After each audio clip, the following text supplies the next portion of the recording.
So today we're making Texas Roadhouse seasoned rice. We're gonna take all of our ingredients and put it into a pot. You're gonna take your chicken broth and go ahead and pour it in the pot. 1 cup of parsley. 1 large onion diced.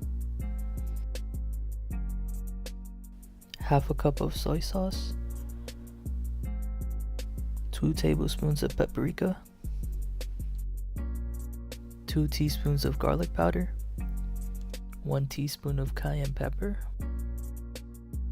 Half a teaspoon black pepper.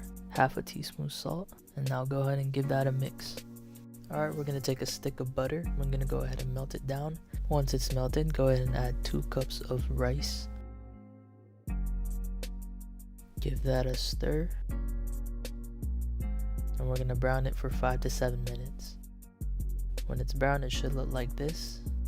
We're going to go ahead and dump it in our other pot.